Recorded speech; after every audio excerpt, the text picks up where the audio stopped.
নমস্কার, আমি সুভাষ কুমার কুন্ডু। আর তবু মনে রেখো তরফ থেকে আমি গল্পে গল্পে ঈশ্বর চিন্তা এই বিষয়ে আলোচনা করব। আমি একজন সংগ্রাহক। আমি প্রত্যেকের আনন্দ দেওয়ার জন্য সংগ্রহ করি এবং সেই বিষয়ে আমি এই আলোচনা করতে চলেছি।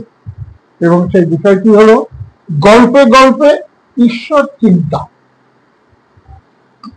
8 বছরের একটা বাচ্চা ছেলে 1 টাকার একটা কয়েন হাতে নিয়ে দোকানে গিয়ে বলল, আপনার দোকানে কি ভগবানকে পাওয়া যাবে?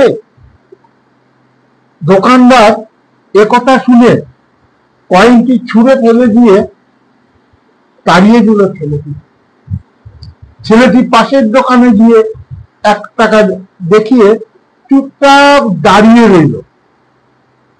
এই ছেলে, এই টাকা দিয়ে কি চাও তুমি? আমি ভগবানকে চাই। আপনার দোকানে আছে? দ্বিতীয় দোকানদারও তাড়িয়ে দিল। কিন্তু অবুঝ ছেলেটি হাল ছাড়ল না। একটার পর একটা দোকানে ঘুরতে লাগলো। ঘুরতে ঘুরতে 40টা দোকান ঘোরার পর এক বয়স্ক দোকানদার জিজ্ঞাসা করলো, তুমি ভগবানকে কিনতে চাও কেন? কি করবে ভগবানকে দিয়ে? এই প্রথম দোকানদারের মুখে এরকম প্রশ্ন শুনে ছেলেটির হাসি মুখে আসার আলো ফুটে উঠল। নিশ্চয়ই দোকানে ভগবানকে হয়তো পাওয়া যাবে। হতচকিত কণ্ঠে উত্তর দিল, আমার তো বাবা নাই, এই দুনিয়াতে আমার মা ছাড়া আর কেউ নাই। আমার মা এখন হাসপাতালে ভর্তি। মা মরে গেলে আমি খাবো কি? ডাক্তার বলেছেন, একমাত্র ভগবানই পারে আমার মাকে বাঁচাতে। আপনার দোকানে কি ভগবান পাওয়া যাবে? হ্যাঁ, পাওয়া যাবে। কত টাকা আছে তোমার কাছে? মাত্র 1 টাকা। সমস্যা নেই, 1 টাকাতেই ভগবান পাওয়া যাবে। দোকানদার বাচ্চাটির কাছ থেকে 1 টাকা নিয়ে খুঁজে দেখলো 1 টাকায় 1 গ্লাস জল ছাড়া বিক্রি করার মতো আর কিছুই নেই।